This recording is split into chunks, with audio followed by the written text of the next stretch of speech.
Iran और Israel की जंग अब किसी भी वक्त तीसरे वर्ल्ड वॉर में तब्दील हो सकती है। ईरान ने एक ऐसा दांव चलना शुरू किया है जिसने पूरी दुनिया में खलबली मचा दी है।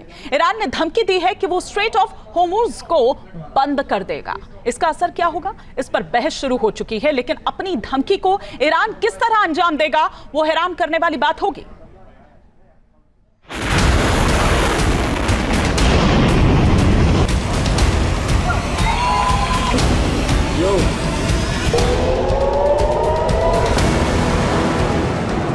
ईरान और इजराइल मिसाइल, ड्रोन और फाइटर जेट से एक दूसरे के खिलाफ तबाही मचा रहे हैं। ईरान को एटमी मुल्क बनने से रोकने के लिए इजराइल ने हमलों की बौछार कर दी। पलटवार में ईरान ने भी इजरायली शहरों को दहला दिया। आसमान के जरिए लड़ी जा रही इस जंग को ईरान समंदर तक ले जाने के मूड में है।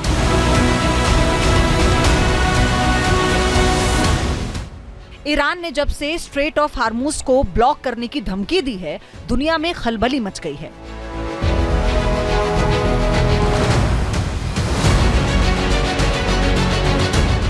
ईरान की नेवी के पास इतनी ताकत है कि वो अपने दम पर इस संकरे समुद्री रास्ते को बंद कर दे और फिर तेल के कारोबार में आग लगा दे।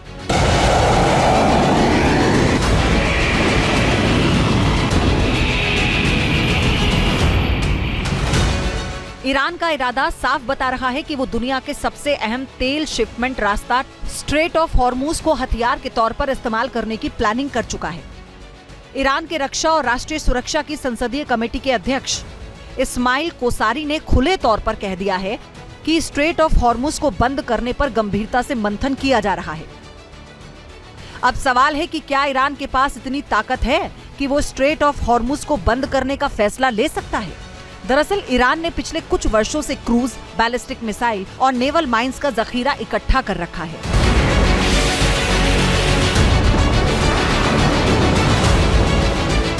स्ट्रेट ऑफ हॉर्मुज का सबसे संकरा हिस्सा ईरान की सीमा से महज 20 नॉटिकल माइल्स दूर है।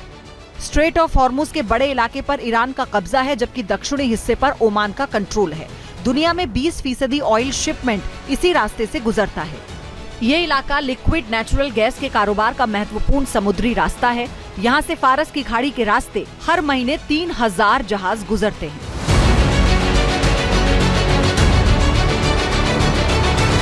इजराइल के साथ जंग के दौरान ईरान दुनिया की ऊर्जा जरूरतों की इस नस को ही दबाना चाहता है। ईरान ने अपने सीक्रेट नेवल बेस के वीडियो फुटेज दुनिया के सामने जाहिर कर स्ट्रेट हार्मुज के फैसले को अंजाम देने की शुरुआत कर दी है।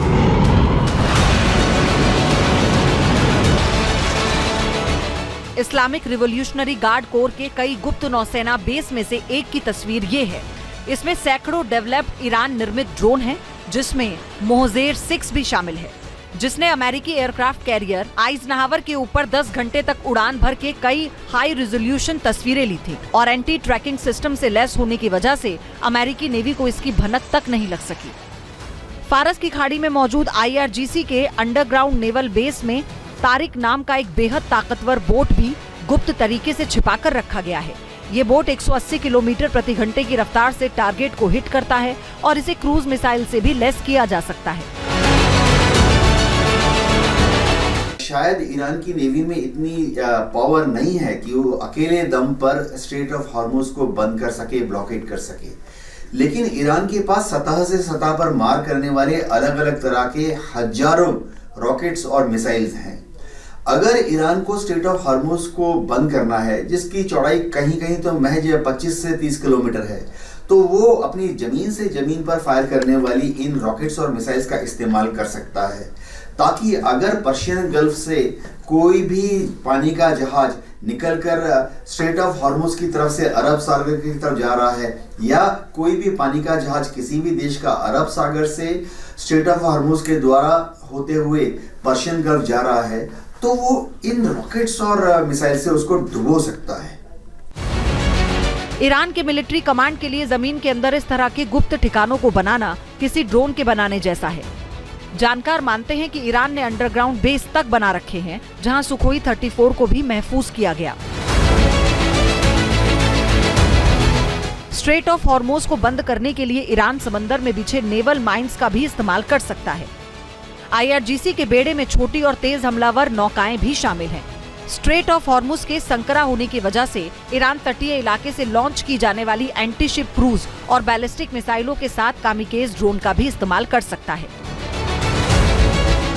दरअसल फारस की खाड़ी में प्रवेश करने के लिए स्ट्रेट ऑफ हॉर्मुज एकमात्र रास्ता है।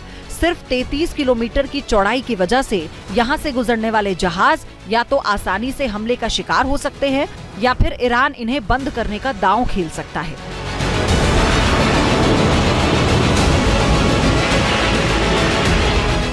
उन्नीस से 1988 तक ईरान और इराक के बीच चली जंग के दौरान हॉर्मुज पूरी तरह से बंद था। दोनों मुल्कों ने इस समुद्री रास्ते से निकलने वाले जहाजों को हमले का शिकार बना रहे थे। उस वक्त इस जंग को टैंकर वॉर कहा जाता था। ऐसा दिख रहा है कि ईरान ने एक बार फिर से टैंकर वॉर की शुरुआत कर दी और वो इजराइल के खिलाफ जंग को समंदर तक खींचकर लाना चाहता है।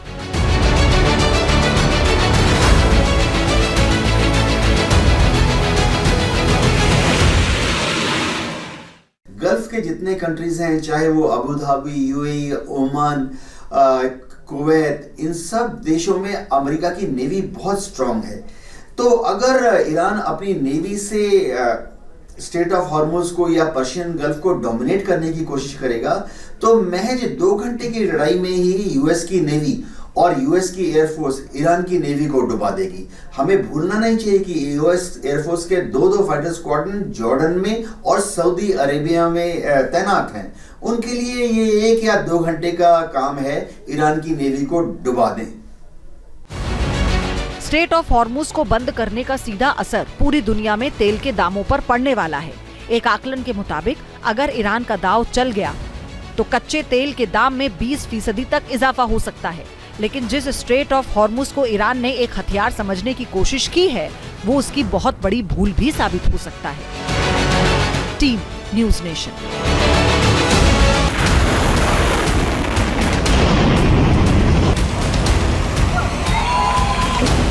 Yo.